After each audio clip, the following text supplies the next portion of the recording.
Good afternoon everyone, welcome back to Pragya IAS Academy. बेटा यहाँ पर हम लोग कर रहे हैं मॉडर्न हिस्ट्री। एंशियंट मेडाइवल हमारी खत्म हो गई है, मॉडर्न हिस्ट्री की बात कर रहे हैं और मॉडर्न हिस्ट्री के अंदर हमारा जो टॉपिक चल रहा है वो चल रहा है वायसराय। अब क्वेश्चन ये आ जाता है वायसराय आया कहाँ से है। जो बच्चे आज नए जुड़े हैं हमसे वो सारे बिल्कुल भी परेशान होने की जरूरत नहीं है, यहाँ पर भी हैं और ऑनलाइन भी कुछ होंगे, तो आपको बिल्कुल परेशान होने की जरूरत नहीं है। जितना प्रीवियस वाली क्लासेस हैं वो सब अपलोड है, पहला जो ऑनलाइन वाले हैं, जो ऑफलाइन वाले हैं, क्योंकि आपका एंशिएंट मेडाइवल और मॉडर्न है और मॉडर्न के अंदर अभी हम वायसराय कर रहे हैं। 1857 हमारा खत्म हो चुका है, ठीक है। वायसराय से आगे जाएंगे because it is your first class. तो यहाँ पे आपने क्या करना है, केवल वायसराय करो, पीछे का जितना भी है we are suppose to revise और कंप्लीट ऑन सैटरडे और Sunday. Second, as it will be completed, क्योंकि बाकी सारी क्लासेस जीरो से स्टार्ट हुई हैं, तो जैसे ही कंप्लीट हो जाएगा दोबारा से हम लोग फिर से जीरो पे आकर खड़े हो जाएंगे। जीरो यानी कि फिर हम स्टार्टिंग से बिल्कुल हिस्ट्री करेंगे। क्लियर है? क्लियर जी। तो हम 1857 के बाद की बात कर रहे हैं यहाँ पे, तो 1857 तक यहाँ पर हो चुका है। 1857 का विद्रोह हो चुका है, उस विद्रोह को कर्ब कर लिया गया है। 1857 के विद्रोह के बहुत सारे कारण थे जो हमने किया। अब उसके बाद यहाँ पर हुआ क्या, है ना। पहले बोर्ड ले लेते हैं, बोर्ड पे करेंगे। पहले सबसे पहली चीज 1857 हमारा रिवोल्ट जो था वो खत्म हो गया। इसको कर्ब करने में बहुत टाइम लगा, लगभग 3 महीने भारत भारतीयों के हाथ में था। कड़ी मशक्कत के बाद ब्रिटिश को या ब्रिटेन को भारत को कवर अप कर लिया गया दोबारा से, अलग अलग किसके द्वारा, आपके गवर्नर जनरल ऑफ इंडिया के द्वारा और गवर्नर के द्वारा उस समय पर, ठीक है। अब यहां पर था कि 1857 हुआ ही क्यों, वाई। ब्रिटेन की पार्लियामेंट में डिसाइड किया कि वाई, ये हुआ ही क्यों, है ना। क्योंकि यहां पर हमने क्या देखा है, सबसे पहले जो भारत के अंदर जब 1600 में भारत के अंदर ईस्ट इंडिया कंपनी आई थी, तो उस समय पर कंपनी का हेड बना के भेजा जाता था जिनको हम कहते थे गवर्नर, जिसे क्या कहते थे, गवर्नर। अब यहां पर इसी गवर्नर को 1773 के अंदर इसी पोस्ट को बदलकर क्या बना दिया गया था, गवर्नर जनरल की पोस्ट बना दिया गया था, गवर्नर जनरल। लेकिन क्या गवर्नर जनरल सारे थे, नहीं। 1726 के अंदर 3 प्रेसिडेंसी बनाई गई थी। पहली बनाई गई थी कोलकाता, दूसरी बनाई गई थी बॉम्बे और तीसरी बनाई गई थी मद्रास। यहां पर सिर्फ कोलकाता, इन सब के अंदर गवर्नर थे, सिर्फ कलकत्ता को हेड बना दिया गया था। कब, 1773 में। और कलकत्ता के गवर्नर को यानी बंगाल के गवर्नर को गवर्नर जनरल ऑफ बंगाल बनाया गया था 1773 के एक्ट के द्वारा। Concept clear? तो पहला आपका यहां से क्वेश्चन ही निकलता है। दूसरा क्या था, 1773 से लेकर 1829 तक लगातार ये ऐसी चल रहे हैं, गवर्नर जनरल ऑफ बंगाल चल रहे हैं। यहां से अब तक क्या चल रहे हैं, 16 से 1773 तक गवर्नर, और यहां पर क्या बन गया, governor general of Bengal. Bengal का जो गवर्नर है उसको गवर्नर जनरल ऑफ बंगाल बना दिया गया था। उसके बाद 1829 तक एज इट इज सब कुछ चल रहा है। और यहां कौन आते हैं, लॉर्ड विलियम बेंटिंग। और लॉर्ड विलियम बेंटिंग सती प्रथा का अंत करते हैं, बहुत सारी सोशल इविल्स को कर्ब करते हैं, बहुत सारे स्टेप उठाते हैं भारत के अंदर। और इसी वजह से ब्रिटेन की पार्लियामेंट ये मान के चलती है, मौका मिलता है कि लॉर्ड विलियम बेंटिंग बहुत फेमस हो गए हैं इंटरनेशनल लेवल पे भी, तो इनको गवर्नर जनरल ऑफ बंगाल ना करके पूरे भारत का गवर्नर जनरल बना देते हैं। तो यहाँ पर 1833 के अंदर क्या कर दिया जाएगा, यहां पर एक्ट लाया जाएगा और यही जो पोस्ट है गवर्नर जनरल ऑफ बंगाल की जो पोस्ट है उसको बदलकर गवर्नर जनरल ऑफ इंडिया बना दिया जाएगा। कंसेप्ट क्लियर हुआ बेटा?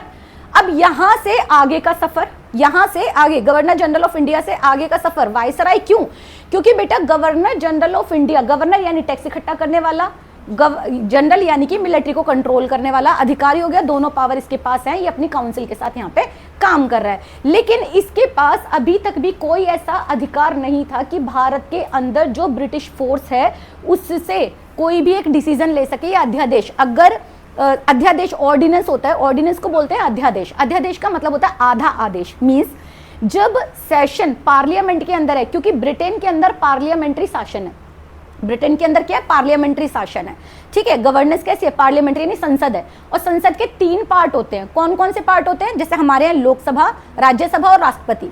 तो दोनों जगह से, लोकसभा और राज्यसभा से कोई बिल पास होगा, राष्ट्रपति उसे साइन करेंगे और तब वो भारत में लागू होगा। क्लियर। भारत के अंदर क्या होता था, भारत के अंदर ये जो गवर्नर की काउंसिल है, ये सारे के सारे रूल पहले यहाँ पास करने के लिए कि क्या क्या पास कराना है भारत से, ये ब्रिटेन जाता था, ब्रिटेन की पार्लियामेंट डिस्कस होता था, फिर ब्रिटेन की महारानी उस पर सिग्नेचर करती थी और तब जाके वो भारत के अंदर लागू होगा। तो ये बहुत समय लेता था, कोई भी मेजर डिसीजन ये नहीं ले सकते थे। अब इसी पोस्ट को ज्यादा पावरफुल बनाने के लिए यहाँ पर ईस्ट इंडिया कंपनी को खत्म कर दिया गया था, तो ये खत्म हो गया और इसकी जगह पर क्या पोस्ट लाई गई, 1857 के बाद, 1857 का जब रिवॉल्ट हुआ तो उस रिवॉल्ट के बाद भारत के अंदर गवर्नमेंट ऑफ इंडिया एक्ट पास होता है, किसका, 1858 का। और यहां पर ये जो पोस्ट है इसको बदलकर क्या पोस्ट कर दी गई, वायसराय की पोस्ट कर दी गई। और आगे जाकर इनको ऑर्डिनेंस पास करना, 1861 के अंदर ऑर्डिनेंस पास करने की भी ताकत दे दी गई। तो हम अभी तक क्या कर चुके हैं, हम लिस्ट देख चुके हैं। पहले फर्स्ट पार्ट के अंदर गवर्नर जनरल ऑफ बंगाल की, फिर सेकेंड लिस्ट के अंदर जो सेकेंड पार्ट है उसके अंदर देखा हमने गवर्नर जनरल ऑफ इंडिया की। और आज जो हम टॉपिक स्टार्ट कर रहे हैं वो क्या कर रहे हैं, हम वायसराय का कर रहे हैं कि भारत के अंदर वायसराय कौन कौन थे उनकी लिस्ट हम स्टार्ट करें। और ये वायसराय कहां तक रहेंगे, 1947 तक रहेंगे, जब तक हम आजाद नहीं हो जाते हैं। क्लियर जी, समझ में आया।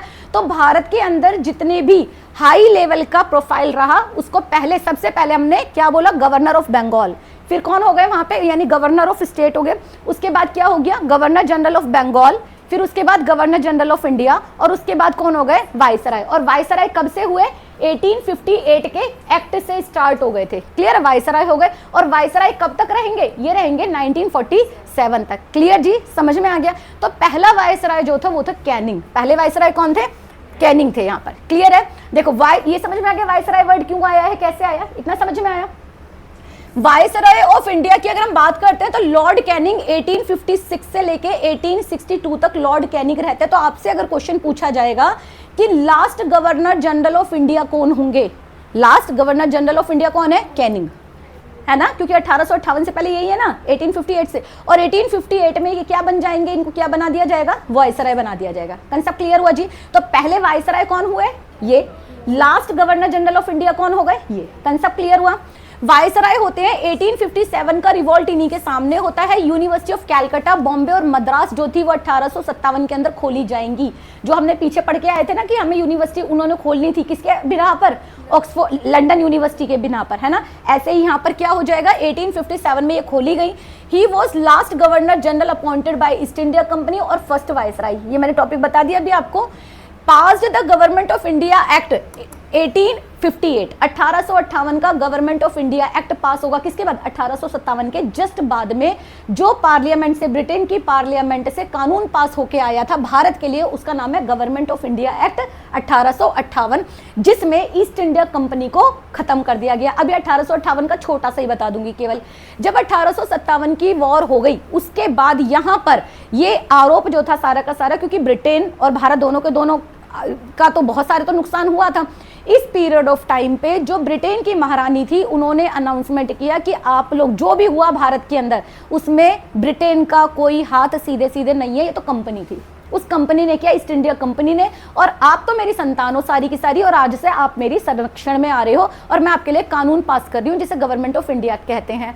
और क्योंकि ईस्ट इंडिया कंपनी ने बहुत सारा नरसंहार किया है तो इस वजह से वो ईस्ट इंडिया कंपनी को मैं आज के बाद खत्म कर रही हूँ। जो डॉक्ट्राइन ऑफ लैप्स है वो सारा खत्म कर रही हूँ, जो गलत तरीके से राजे रजवाड़े लिए यानी भारतीयों को खुश करने की। अब एक बात बताओ, जो ब्रिटेन की जो कंपनी है वो कंपनी तो ब्रिटेन की थी ना, जब वो 1600 में आई है और तब से लड़ रही है लगातार, 1858 तक आते आते 250 साल करे, तब ब्रिटेन की, इंग्लैंड की महारानी को नहीं समझ में आ रहा था कि वो क्या कर रहे हैं। जब ये भारतीयों के हाथ में, क्योंकि उन्हें ये समझ में आया कि भारतीयों को अब रोकना मुश्किल होगा, एक बार उन्होंने टेस्ट चख लिया आजादी का तो वो दोबारा से रिवोल्ट करेंगे। तो इस वजह से उन्होंने क्या किया, एक वो कहते हैं ना बच्चे को टॉफी दे देनी, और वही टॉफी दी हमें। वो टॉफी क्या नाम क्या था, गवर्नमेंट ऑफ इंडिया एक्ट 1858। उसी टॉफी का नाम क्या है, इंग्लैंड की महारानी ने टॉफी क्या दी, 1858 का एक्ट दे दिया हमें। क्लियर जी। और उस समय पर वायसराय कौन है, यहाँ पे क्यों वायसराय करे तो वायसराय कौन है, लॉर्ड कैनिंग है। कंसेप्ट क्लियर हुआ बेटा जी।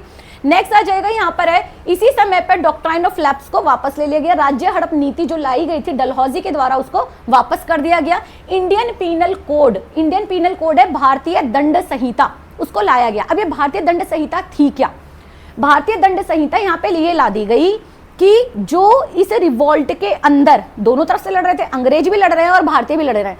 अब अंग्रेजों की जो पनिशमेंट है वो अलग होगी और भारतीयों के लिए पनिशमेंट अलग होगी। अंग्रेजों के लिए पनिशमेंट वहां की जो है अंग्रेजी करेंगे, भारतीयों के लिए जो पनिशमेंट होगी वो अंग्रेज कर सकते हैं। और भारतीयों के लिए क्या ला दो, दंड व्यवस्था ला दो भारत के लिए। तो वो दंडित किसे करेंगे, केवल भारतीयों क्यों? क्योंकि अंग्रेज तो आए हैं, वो तो नौकरी करने आए हैं, तो उन्हें दंड किसके हिसाब से मिलेगा? चाल थी है बेसिकली। जो प्यारे भोले भाले जो भारतीय थे वो नहीं समझ पाए भाई भारत के अंदर दंड व्यवस्था भारतीयों के लिए उन्होंने क्या कर दी, कठोर। और अपने लिए क्या है, अपने लिए तो भाई तुम अगर वहां के इंग्लैंड के रहने वाले हो, कोई क्राइम करोगे तो सजा कहाँ की मिलेगी? इंग्लैंड की मिलेगी, भारत की थोड़ा ना मिलेगी। तो ये क्या लेके आए, भारतीयों के लिए दंड व्यवस्था लेके आ गए। और ये दंड व्यवस्था अत्यंत ही कठोर मानी जाती है। अभी इसको चेंज किया गया है, जिसको आप बीएनएस के नाम से जानते हो, भारतीय न्याय संहिता के नाम से इसी को जानते हो। कंसेप्ट क्लियर हुआ बेटा? इसी एक्ट के थ्रू आया था, यहाँ पे एक कोड पास किया गया था 1859 में। Income tax was introduce first time in 1858। पहली बार भारतीयों के ऊपर इनकम टैक्स लगा दिया गया। और पहली ये भी बोल दिया गया था कि 1857 का जितना भी खर्चा हुआ है वो सब कौन देगा? भारत देगा। समझ में आया? नेक्स्ट आ जाएगा जो इंडियन काउंसिल एक्ट है 1861 का, वो इसी समय पर पास होता है। और ये एक लैंडमार्क हो गया कॉन्स्टिट्यूशन की हिस्ट्री के अंदर। काउंसिल का मतलब होता है मंत्री परिषद, जिसके अंदर पहली बार भारतीयों को भी लाने की अनुमति दी गई। गवर्नर जनरल की को बदलकर वायसराय किया गया।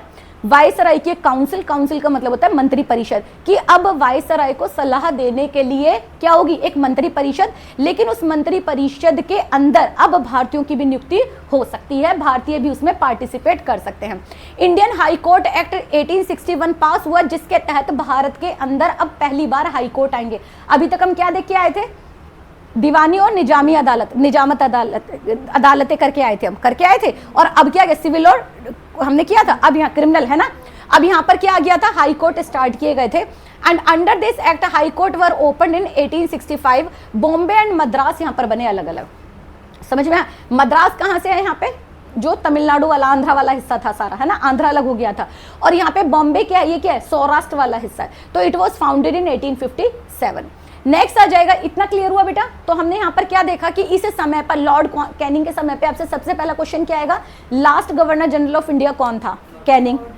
दूसरा क्वेश्चन आ जाएगा, फर्स्ट वायसराय कौन था? कैनिंग। 1857 का विद्रोह किसके समय पर हुआ था? Canning. Government of India act 1858 किसके समय पर पास हुआ था? इसके। डॉक्ट्राइन ऑफ लैप्स किसके समय पर कैंसिल हुआ? इसके। काउंसिल एक्ट किसके समय पर आया? इसके। इंडियन पीनल कोड किस समय पर आया? इस समय पर आया। तो बेटा बहुत सारे क्वेश्चन यहाँ पर निकल के आ जाएंगे। समझ में आया? कंसेप्ट क्लियर हुआ? बेटा हर लाइन में क्वेश्चन है। एक और इंपॉर्टेंट क्वेश्चन है जो इसके अंदर नहीं दिया गया है, वो ये है कि इंग्लैंड की महारानी का घोषणा पत्र, यानी जो उन्होंने अनाउंसमेंट की थी ये सारी की सारी, ये अनाउंसमेंट कौन से गवर्नर जनरल ने कहां पर पढ़ी और किसने की थी? तो किसने पढ़ी थी? लॉर्ड कैनिंग ने। और कहां पर पढ़ी थी? इलाहाबाद कोर्ट में। कहां पढ़ी थी? इलाहाबाद कोर्ट के अंदर ये घोषणा पत्र पढ़ के सुनाया गया। तो ये आप लिख लीजिएगा। डन। नेक्स्ट आ जाते हैं लॉर्ड एलिंग फर्स्ट 1862 के अंदर। वहाबी मूवमेंट इसी के समय पर चला। बेटा ये ना मूवमेंट आएंगे, तो जितने भी मूवमेंट आपके आएंगे सिर्फ मूवमेंट में ये आएगा, यहाँ से क्वेश्चन नहीं निकल गया किसके समय पर, इतना डीप क्वेश्चन जनरली नहीं आता है। क्वेश्चन ये आएगा वहाबी मूवमेंट किसने स्टार्ट किया। तो सारे मूवमेंट हम एक साथ करेंगे, तो वहां पर मैं आपको डिटेल में बता दूंगी क्यों हुआ, किसने हुआ, किस तरीके से किया गया था। Sir John Lawrence high court इस समय पर स्टैब्लिश किया गया था पहली बार कोलकाता, बॉम्बे और मद्रास के अंदर 1865 में।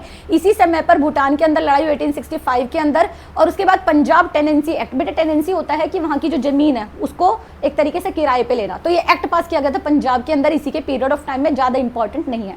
इंपॉर्टेंट अब उसके बाद कैनिंग के बाद कौन आ जाएंगे? मेयो। मेयो क्यों आएंगे? मेयो में सबसे इंपॉर्टेंट है एक इकलौता क्वेश्चन, पहली बार भारत के अंदर नॉन ऑफिशियल सेंसस या जनगणना की गई थी। किसके समय पर की गई थी? तो वो थे लॉर्ड मेयो। और कब की गई है? 1872 में। कब की गई है?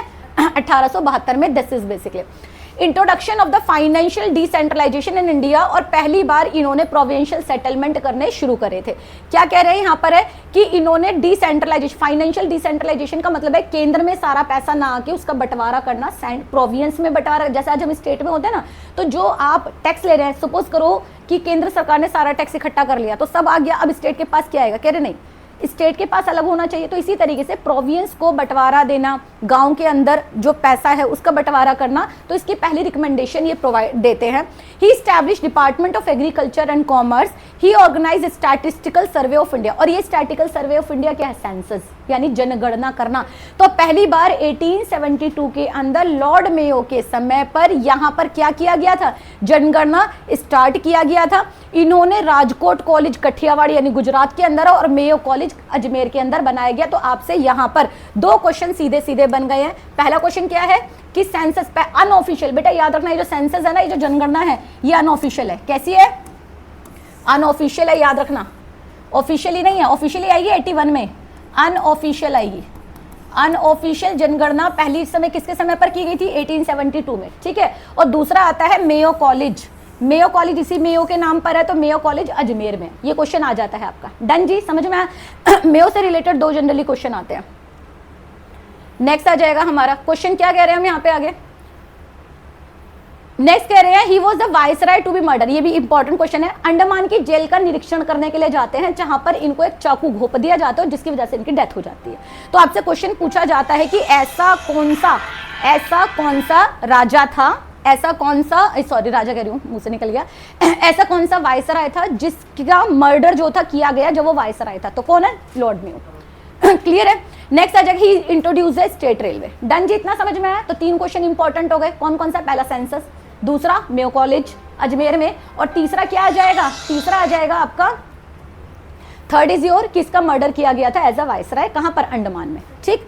नेक्स्ट आ जाएगा आपका लॉर्ड नॉर्थब्रुक, जो कि 1872 से 76 चला था। कूका रिबिलियन इन्हीं के समय पर हुआ था। बिहार में फेमाइन आ गई थी अफगानिस्तान के क्वेश्चन के आधार पर, क्योंकि अफगानिस्तान में बहुत सारे रिबेल चल रहे थे इसी पीरियड ऑफ टाइम में, और इसको रिजाइन करना पड़ गया था। यहाँ पर है।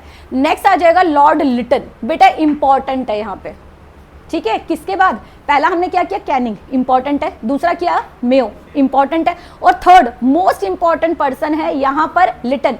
ये समझ लेना, एंटी भारत था ये completely. Lord Lytton was completely anti India. और इसके बाद जो आएगा रिपन, उसने इसके गलत कामों को सही करने की कोशिश की गई। समझ में आया? रिपन के द्वारा। पहले लिटन और फिर रिपन, ये 2 वर्ड एक साथ याद रखना। पहला कौन है?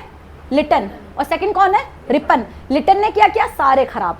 रिपन ने उन्हें सही करने की कोशिश करी, ठीक है। देख लेते हैं क्या most unpopular viceroy of India, पहला क्वेश्चन निकल गया। सबसे ज्यादा पूरे भारत के वाइसराय में, गवर्नर जनरल सब में सबसे ज्यादा अनपॉपुलर यही था। सबसे ज्यादा मैंने क्या बोला? एंटी इंडियन था ये बिल्कुल पूरी तरीके से। Arrange Gadar durbar, grand durbar in Delhi when country was suffering from the severe famine. जब भारत के अंदर बहुत सारे फेमाइन हो रहे थे उस समय पर, फेमाइन क्या होता है? आपदाएं, प्राकृतिक आपदाएं आ रही थी, सूखा पड़ रहा था, फ्लड आ रही थी, उस समय पर इसने दिल्ली दरबार लगाया और सारा पैसा जो कि इसे किसमें लगाना चाहिए था? आपदाओं में, इसने सारा पैसा वो दिल्ली दरबार में लगा दिया। Pass the royal title act and Queen Victoria was declared as Kaiser-e Hind. यहाँ पर क्वेश्चन आएगा केसरे हिंद, याद रखना 2 कोई टाइटल दिया गया है। केसरे हिंद 2 कोई पास ही टाइटल है। एक महारानी विक्टोरिया, इसी ने दिया था, इसी के समय पर दिया गया, और दूसरा है महात्मा गांधी, जिन्होंने वापस जलियांवाला बाग के बाद उसे लौटा दिया था। क्लियर है? तो केसरे हिंद 2 को बोला जाता है। किस किस को? महारानी विक्टोरिया और दूसरे महात्मा गांधी। और महात्मा गांधी ने जलियांवाला बाग के बाद रिटर्न कर दिया था ये टाइटल। क्या उनको टाइटल मीन्स होता है लिख के देते हैं, फरमान पे लिख के देते हैं, तो वो वापस कर दिया था, ठीक। ही पास्ड आर्म्ड, ये इंपॉर्टेंट है। He passed arms act. Arms act का मतलब होता है कि आप अपने पास हथियार नहीं रख सकते। भारत के अंदर आज भी आर्म्स एक्ट पारित है। दूसरा, in famous vernacular press act. Vernacular का मतलब होता है बेटा रीजनल लैंग्वेज। वर्नाकुलर का मतलब क्या होता है? Regional language. अब क्रांतिकारियों को तो एक्टिविटी करनी थी, 1857 हो चुका था। अब वो क्रांतिकारी ये जानते थे कि अंग्रेज भाई हिंदी पढ़ लेंगे, इंग्लिश पढ़ लेंगे, ज्यादातर एक दो लैंग्वेज और पढ़ लेंगे, सारी लैंग्वेज तो नहीं पढ़ पाएंगे। तो क्रांतिकारी अपने अपने लैंग्वेज में पत्र, पत्रिकाएं, मैगजीन ये सब छापा करते थे। अब अंग्रेजों को यही प्रॉब्लम थी कि हम कहां तक ही पढ़ेंगे, तो इन्होंने क्या लगाया? सब पे वर्नाकुलर प्रेस एक्ट लगा दिया। उन्होंने बोला जो भी पत्र पत्रिकाएं आप छाप रहे हो, पहले वो कहाँ आएंगी? ईस्ट इंडिया, इसके आपका ब्रिटेन के ऑफिस में आएंगी। पहले हम चेक करेंगे, अगर कोई भी सेंसिटिव पाया गया तो हम आपको बंद करवा देंगे। रीजनल लैंग्वेज में आपका जो न्यूज़पेपर है वो नहीं आएगा। यही है वर्नाकुलर प्रेस एक्ट। एक तरीके से सेंसरशिप लगा दी कि हमसे बिना पूछे आप हमारे बारे में कुछ भी रिवील नहीं करेंगे, हमारे बारे में कुछ भी नहीं बोलेंगे। अगर आप बोलते हुए पाएगा या दूसरी लैंग्वेज में आपने छापा तो आपका जो प्रेस है वो बंद कर दिया जाएगा। क्लियर है? And lower the maximum age of ICS, Indian civil service. क्या हो जाएगा? इंडियन सिविल सर्विस की एज पहले जो होती थी वो 21 थी, अब घटाकर क्या कर दी गई 19। किसके समय पर? यहाँ पर लिटन के समय पर। सेकेंड एंग्लो अफगान वॉर हुआ, फेमाइन कमीशन यहाँ पे स्ट्रैची।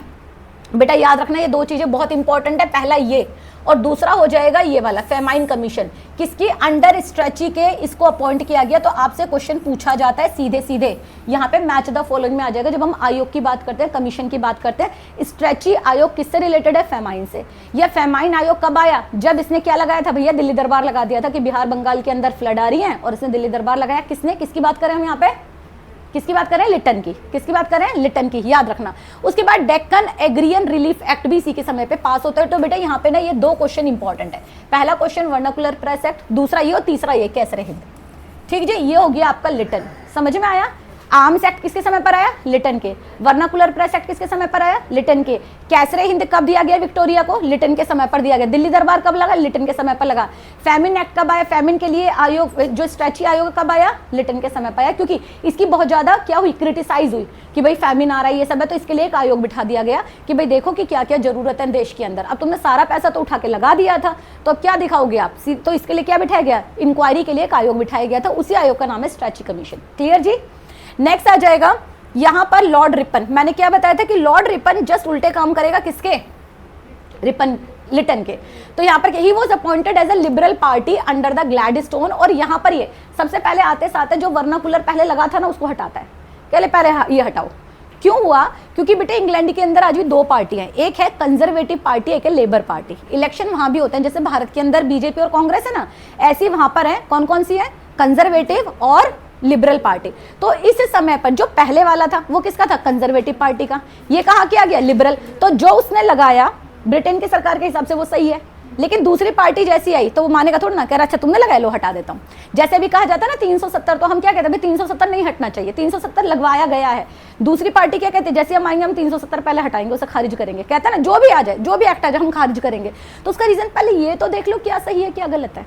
अगर कोई चीज हमारे देश के लिए सही है तो उसको आप हटाने के बारे में बोलना तो बहुत दूर की बात है, आप सोच भी कैसे सकते हो।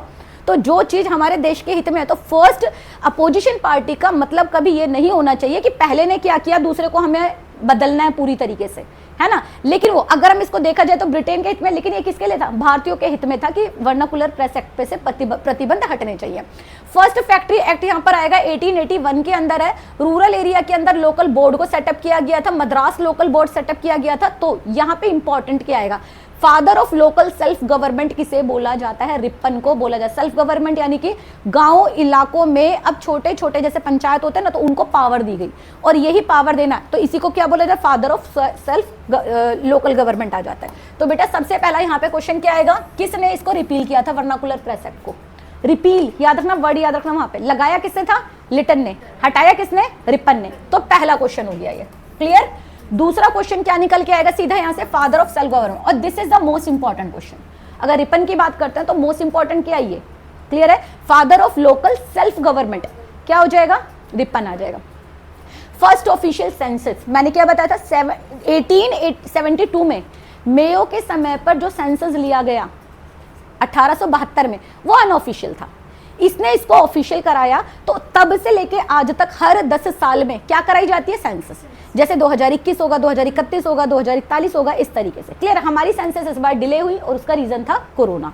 ठीक, तो that is the first official census. Question number 3 निकल गया बेटा, क्वेश्चन याद रखना। क्वेश्चन नंबर 3, फेमाइन कोड को ले लिया गया था जो पहले आया हुआ था। हंटर कमीशन यहाँ पर एजुकेशनल रिफॉर्म। अब बेटा ये एजुकेशन वाला वैसे एजुकेशन में आएगा, दोबारा से आएगा। मैं बता चुकी हूँ कि एजुकेशन को लेकर एक अलग से वीडियो बनाएंगे कि कौन कौन से Wood dispatch, Hunter commission, Radha Krishna commission, ये सारे, वर्धा समिति, इससे रिलेटेड एक अलग से वीडियो बना दी जाएगी जिसमें सिर्फ एजुकेशन का पार्ट हो जाएगा। ईयर वाइज होगा तो आपको जल्दी याद हो जाएगा। अब हंटर कमीशन किस पीरियड ऑफ टाइम में आया? एजुकेशनल रिफॉर्म्स आया था 1882 में। इल्बर्ट बिल कंट्रोवर्सी हुई जिसके अंदर यहाँ पर इल्बर्ट बिल में था क्या? पहले आया हुआ इल्बर्ट वाला वर्ड है ना, आया था हमारा पीछे। तो इल्बर्ट बिल था क्या? ये एक ऐसा बिल लाया गया, बिल मीन्स है संसद के अंदर, ब्रिटेन की पार्लियामेंट के अंदर पास किया गया कि अंग्रेज जो जज हैं वो अंग्रेजों के मुकदमे तो लड़ ही सकते हैं, वो भारतीयों के भी लड़ सकते हैं, लेकिन कोई भी भारतीय जज किसी अंग्रेज का मुकदमा नहीं लड़ सकता। ये है इल्बर्ट बिल। तो इल्बर्ट बिल कंट्रोवर्सी किसके समय पर होगी, यहाँ पर होती है। इल्बर्ट बिल कंट्रोवर्सीज है which empowered Indian judges to inquire the European cases. तो यहाँ पर इसने क्या बोला, यहाँ पर बोल दिया कि भारतीयों को भी केस देखने का अधिकार होना चाहिए बिना पक्षपात के, वो भी अंग्रेजों का केस देख सकते हैं। आ गया समझ में आया। बिल क्या था, बिल में पहले अगर हम क्या कहेंगे, प्रॉब्लम क्या थी, प्रॉब्लम थी कि जब सुप्रीम कोर्ट हाई कोर्ट बने तो ये था कि अंग्रेज अंग्रेजों का केस देखेंगे, अंग्रेज भारतीयों का देख सकते हैं, लेकिन भारतीय जज अंग्रेजों का नहीं देखेंगे। इल्बर्ट बिल ये लेके आए महाराज, और क्या कह दिया इन्होंने कि जो भारतीय हैं वो अंग्रेजों का और भारतीयों का दोनों देख सकते हैं, जबकि इसको बाद में फिर रिपील कर दिया गया था, हटा दिया गया था। कह रहे नहीं, इसको हम नहीं मानेंगे। Functions of the Punjab university यहाँ पर है, फाउंडेशन ऑफ पंजाब यूनिवर्सिटी यहाँ पे बनते हैं। क्लियर जी बेटा। तो कौन कौन से क्वेश्चन यहाँ पे इंपॉर्टेंट हो गए, जल्दी से बता देंगे। पहला क्वेश्चन कौन सा है, वर्नाकुलर प्रेस एक्ट। दूसरा क्वेश्चन कौन सा है, पहला फैक्ट्री एक्ट, ये भी है, ठीक है। तीसरा क्वेश्चन कौन सा हो जाएगा, father of local government. Fourth question कौन सा आ जाएगा, पहली बार आपके सेंसस लिया जाना। उसके बाद चौथा क्वेश्चन, ये तो अडॉप्टेड वाला है, पहले वाला है। उसके बाद है हंटर कमीशन आ जाएगा, this is your fifth question. और उसके बाद इल्बर्ट बिल कंट्रोवर्सीज हो गई, ये हो गया सिक्स क्वेश्चन। समझ में आ गया। तो कंट्रोवर्सी समझ में आ गई क्या है, कि भारतीय भी अंग्रेजों का केस देख सकते हैं, है ना। कंसेप्ट क्लियर हुआ बेटा यहाँ तक। बेटा नंबर ऑफ क्वेश्चन इनको सीधे सीधे ना आप किस में ले लिया करो, आप ले लिया करो सीधे आप उसमें अपने वन लाइनर में ले लिया करो, जिससे आप लोग याद कर लो। अभी तक कोई ऐसी चीज जो समझ में नहीं आई है, is there any question which you are not able to understand.